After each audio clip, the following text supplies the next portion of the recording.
Bonjour tout le monde, merci au PEJA de m'avoir invité. Je suis Madiba Olivier, le fondateur de Kiro Games, et je suis là aujourd'hui pour faire une présentation à vous tous qui êtes porteurs de projets, studios ou autres, de comment financer et gérer sa PME en Afrique comme Kiro Games. Bon, comme c'est le direct, je vais switcher mon écran, donc accordez-moi quelques minutes. Donc à ce niveau, vous devriez avoir mon écran avec la présentation, donc comment financer et gérer sa PME en Afrique comme Kiro Games.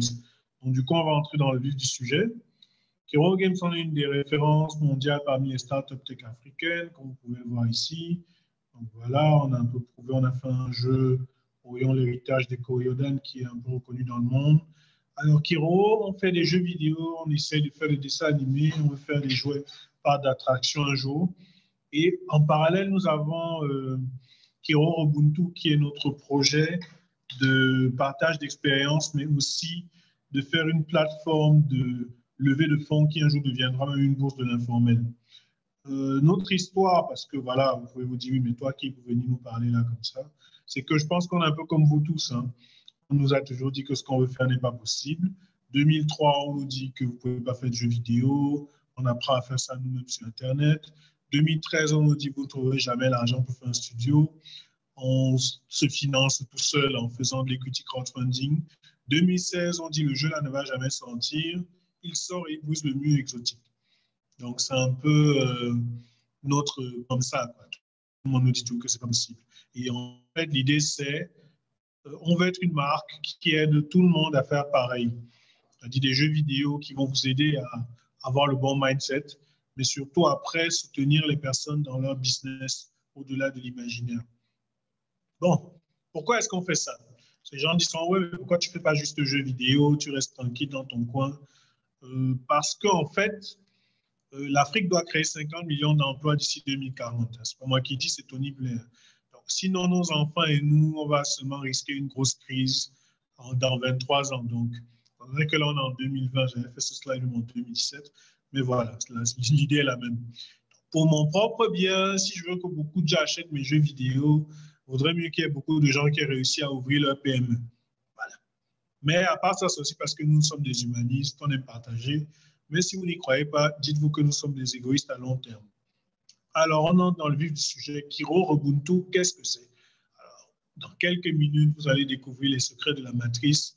Et on commence par l'arme ultime pour trouver l'argent, le maïs. Voilà. Oui, je sais qu'à cette partie de la présentation, tout le monde se demande, mais qu'est-ce qui se passe? Je vais vous expliquer. Le maïs, ça change la vie quand on est un entrepreneur.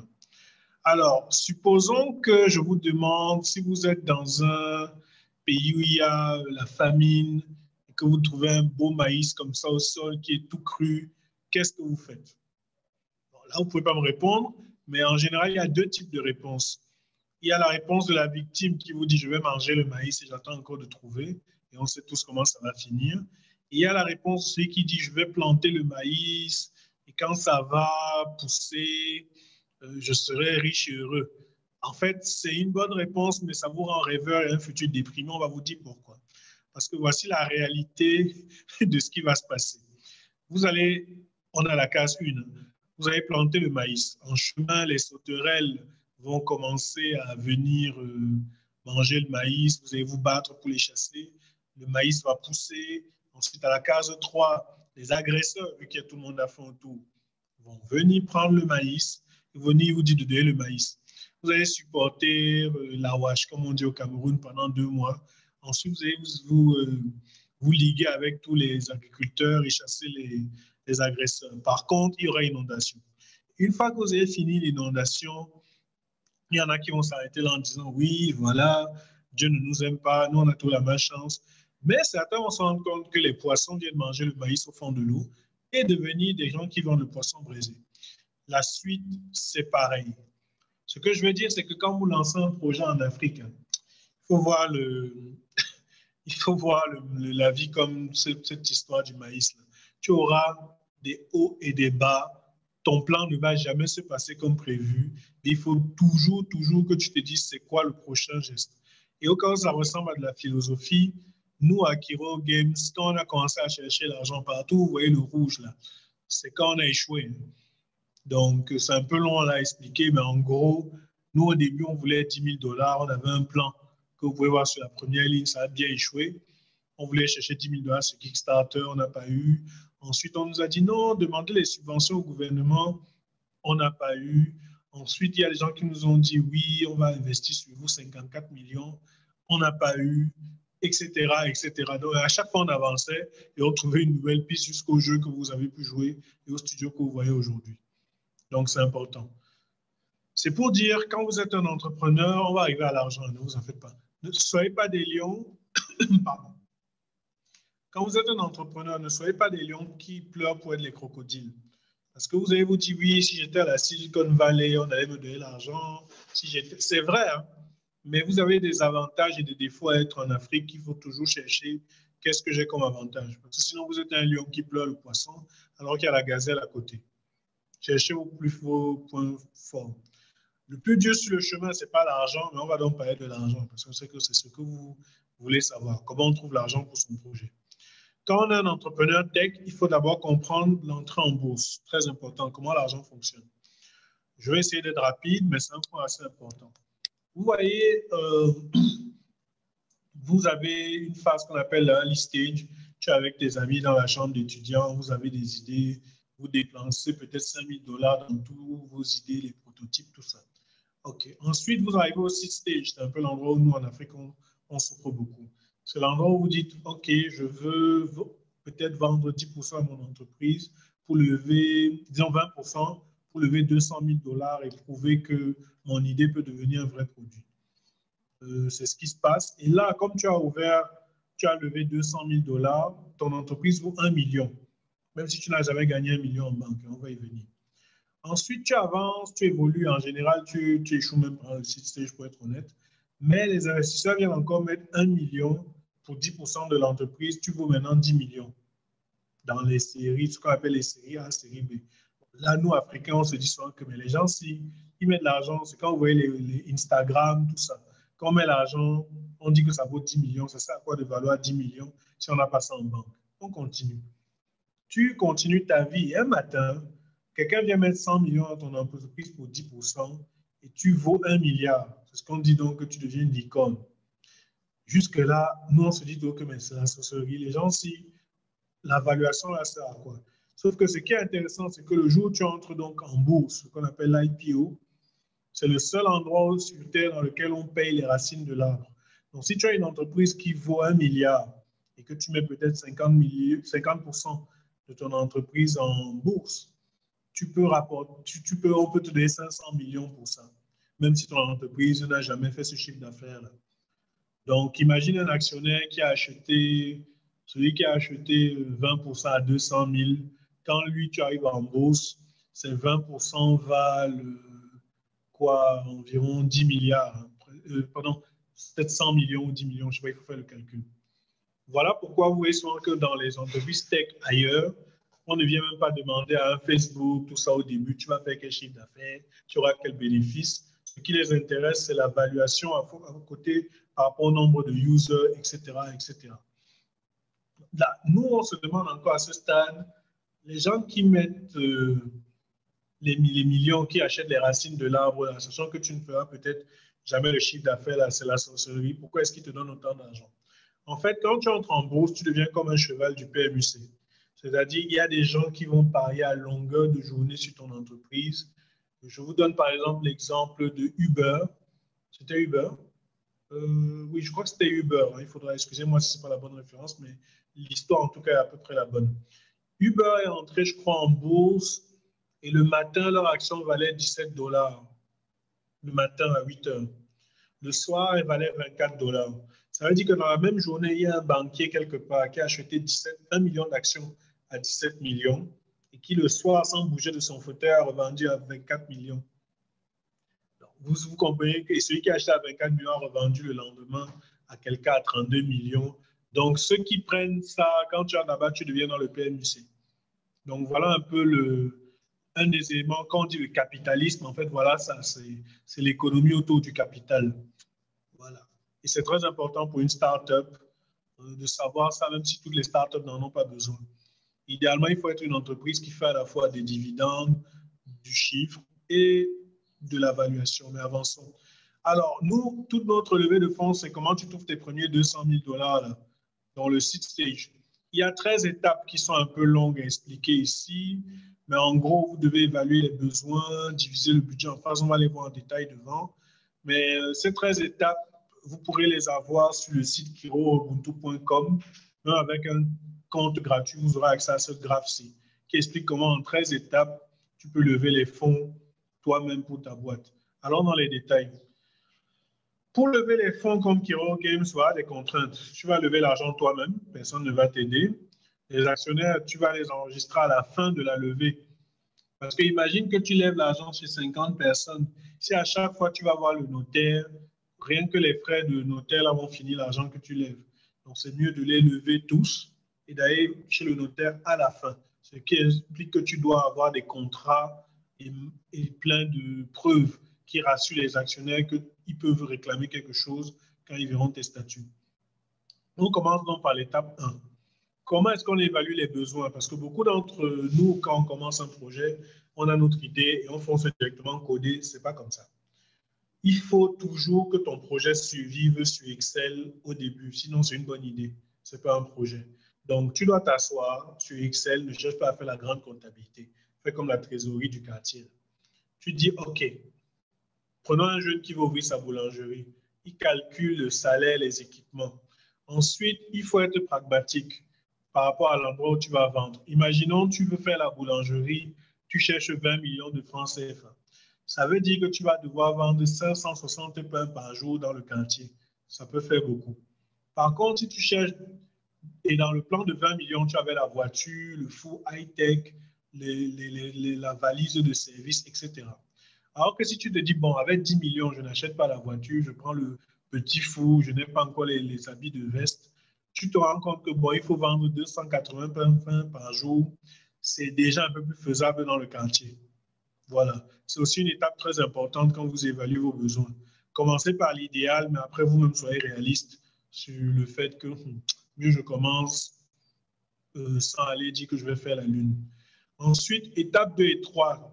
Si tu veux 10 millions, tu ne veux pas qu'on te donne ça le premier jour. Il faut que tu puisses diviser ça pour dire que, bon, j'ai besoin de 3 millions pendant 2 mois pour m'équiper. Ensuite, je fais ma pub de lancement. Ensuite, je fais ma croissance. Et tu divises ton budget. Et après, tu divises ton entreprise en parts sociales. La part sociale, c'est dire que si j'ai une entreprise qui a 1000 parts, par exemple, je vais vendre 200 parts ou 100 parts pour lever tel argent et ça te donne le prix de la part. Terre à terre, hein, c'est vraiment ça. C'est-à-dire, je vends 20% de mon entreprise qui a 1000 parts. Ça veut dire que je vends 200 parts pour 10 millions de francs CFA. Donc, chaque part doit être 50 000.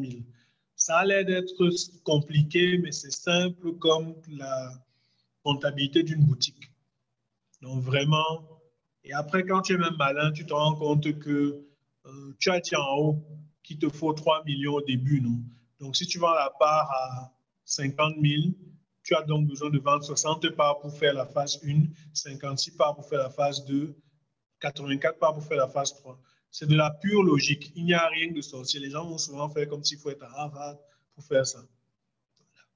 Bon, maintenant, quand tu as fini avec les parts, il faut que ce soit intéressant pour un investisseur. Ce que tu vas te rendre compte, c'est que quand tu finis de faire toutes tes prévisions de bénéfices, là, si tu dis que ton bénéfice est 30 millions à la fin de 5 ans, comme tu as donné 20% de ton entreprise, regarde le dessin, l'investisseur qui a mis 10 millions à 6 millions et toi tu as 24 millions, c'est là où ton père du village qui a investi va dire que mon fils, tu as trop le gros que toi qui.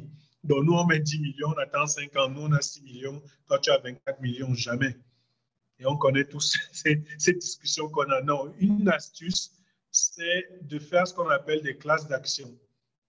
Dans l'étape 5, vous restez avec 80% de votre entreprise pour les votes, mais vous donnez 60% des bénéfices aux investisseurs tant qu'ils n'ont pas récupéré leur argent, par exemple. C'est-à-dire, ici, vous dites, OK, quand il y a le bénéfice, toi, tu as pris 18 millions. Ça t'a remboursé ton argent et les intérêts, et moi j'ai 12 millions. Et à partir de là, maintenant, on peut réappliquer 80-20, même pour les bénéfices. Ça, les gens seront d'accord. Voilà, ça c'est une petite astuce très importante. Alors, les 4 phases de la relation investisseur, on va avancer rapidement.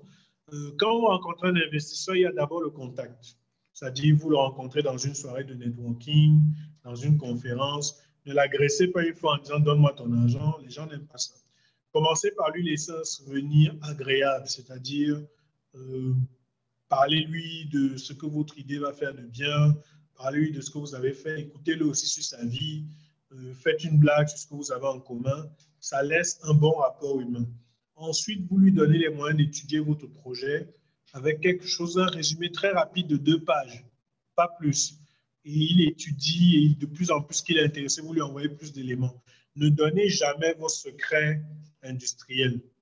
Nous, quand on envoyait les éléments pour Orion, on ne mettait jamais le scénario du jeu ou tout, parce que voilà, ça ne sert à rien, on ne va pas te mettre, pour investir, tu as besoin d'avoir tout le détail du scénario, du script du jeu, on peut te mettre le résumé. Donc, n'envoyez pas vos plans les plans industriels de votre machine, ce genre de choses. Les actionnaires d'Apple n'ont pas les plans du smartphone. Vous voyez un peu. Après, l'actionnaire va te faire une promesse. C'est une intention d'investissement que idéalement il doit avoir signé ou quelque chose comme ça. Tu peux mettre ça sur un formulaire Google et après il concrétise. Ça, c'est l'alléluia quand il fait le vrai chèque. Mais tous les actionnaires passent un peu par ces 4 phases-là. Alors, la question, c'est, même si je sais tout ça, où est-ce qu'on trouve les investisseurs? Voici certaines réalités que nous, on a compris. La famille en Afrique ne va pas investir parce que, je vais montrer l'image, parce que vous restez pour eux le petit Stéphane qui marchait hier dans la cour. Donc vraiment, tu ne peux pas dire que tu as un projet, c'est sérieux. Mais ce n'est pas parce qu'ils ne vous aiment pas, c'est juste que ce n'est pas la bonne. Sauf si vous êtes dans un pays là où il y a eu beaucoup de générations d'hommes d'affaires. En général, dans nos pays avec trop de fonctionnariat, c'est nous qui allons investir sur nos enfants. Il ne faut pas trop attendre de ce côté-là. Par contre, les femmes investissent plus vite. Donc, quand vous chercherez des investisseurs, essayez de convaincre des cadres femmes plus que des cadres hommes. Parce que les femmes comprennent souvent mieux la portée du long terme. Elles investissent souvent plus pour leurs enfants. Là où un homme, souvent, il a trop de problèmes, trop de responsabilités, il veut gagner vite, là. Donc, cherchez la tante qui a réussi, pas l'oncle qui a réussi. Maintenant, le riche, en général, il n'investit pas, mais il a les promesses en or. Vous allez voir l'élite du village, l'élite du pays. En général, il va venir prendre une belle photo dans votre projet. Il va dire qu'il aime le projet et ça va donner de la confiance aux autres. Mais en général, il ne va jamais vous faire un chèque. C'est une chose aussi qu'on a réalisée. Les cadres entre 21 et 35 ans sont ceux qui investissent le plus parce que souvent, ils ont des projets et ils se disent, je deviens d'abord investisseur chez toi et quand je vois comment tu gères, ça va me montrer comment gérer mes propres projets un jour. Mais voilà les gens que vous cherchez en fait. Celui qui vient de commencer et qui a des sommes qu'il veut investir pour plus tard. Et il faut créer son réseau. Quand tu veux investir, il faut que tu crées ton réseau 6 mois au moins avant de commencer à lever les fonds. Et on crée son réseau comment? C'est en aidant les gens. Si tu croises quelqu'un qui a un problème A dans une conférence et que tu connais l'autre qui a la solution, même si ça ne te regarde pas, mets en connexion, ils ne vont pas t'oublier. Et le jour où tu dis que tu fais ta levée, ils vont en parler autour d'eux, etc. Alors, sur l'histoire de créer son réseau avant sa levée, il y a une petite anecdote que j'aime bien illustrer. Vous voyez, nous, on a fait une levée de fonds en 2015 sur Kickstarter. On cherchait 50 000 $. Alors, on se retrouve avec 40 000 $. C'est dû, c'est en Europe, c'est aux États-Unis. En parallèle, il y a un gars qui faisait un jeu sur un chien qui était perdu et qui, bon, nous, on estimait que le jeu était moins beau que pour nous. Hein. Oui, hein, voilà, on n'avait peut-être pas raison, mais c'est ce qu'on pensait. Pendant que nous, on souffre pour trouver 50 000 $, lui, en une semaine, en 3-4 jours, il est déjà à 150 000 et tout et tout. Alors, là, nous, on se dit, oui, c'est parce qu'on est africain, les gens ne nous aiment pas, etc., etc.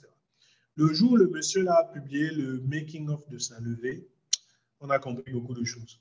C'est-à-dire, lui il dit que, attends, on est en octobre 2015, mais depuis peut-être octobre 2013, chaque mercredi, chaque samedi, il allait dans toutes les fondations des amis pour les chiens, les clubs des amis des chiens dans sa ville, à New York. Donc, ce qui fait que partout, les gens aiment les chiens, presque aux États-Unis. On le connaissait déjà comme quelqu'un qui s'occupe des chiens perdus. Donc, le jour où il sort son jeu, il y a déjà des gens qui attendaient ça. Le jour où il vient faire sa campagne. Et c'est quelque chose que nous, souvent, on oublie. Donc, quand tu débarques, crée ta communauté autour de ton projet le plus possible. Et tous les détails des étapes sont illustrés dans Kiro Ubuntu que vous pouvez lire en ligne. Si vous allez sur notre site, il y a un guide avec tous les dessins comme ça, parce qu'on sait que voilà, avec les dessins, ça passe mieux.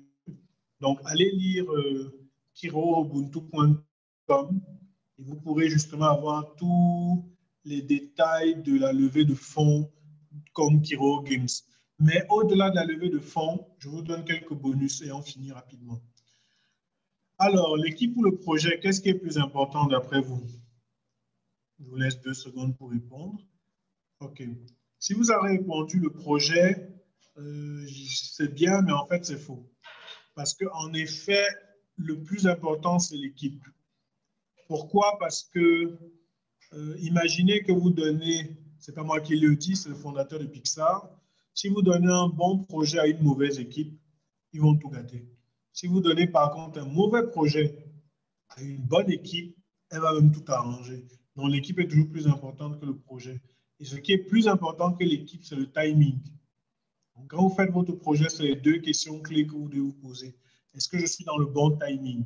Si tu dis que tu veux faire un jeu vidéo en Afrique, à l'époque où il n'y a pas encore Internet pour vendre les jeux sur Internet et où le mobile money n'existe pas encore pour monétiser, c'est peut-être pas le bon timing. Vous voyez un peu? Si tu dis que tu veux vendre les glaces et que tu es dans un timing de saison de pluie, c'est peut-être pas le bon timing. Voilà, ça dépasse un peu ton équipe. Et le plus grand combat, c'est de créer la Dream Team.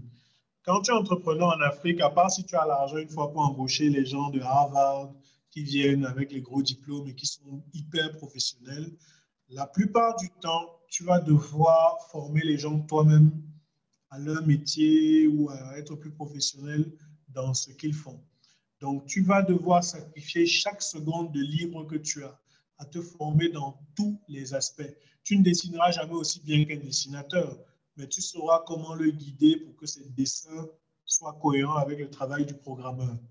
Tu ne pourras jamais faire la musique comme un musicien. Moi, je ne sais pas faire de musique, mais je me suis forgé à choisir la bonne musique que je voulais dans un jeu pour savoir quoi commander à un musicien.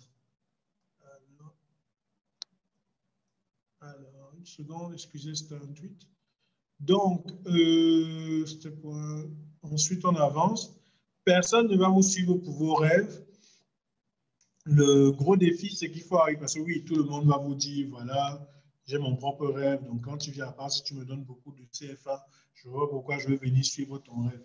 Non, le plus gros combat, c'est d'arriver à faire une vision dans laquelle chacun voit son rêve individuel. C'est aussi quelque chose qu'on fait beaucoup ici à Kiro, et c'est ce qui fait que les gens tiennent malgré les difficultés. Il faut toujours amener son rêve des personnes.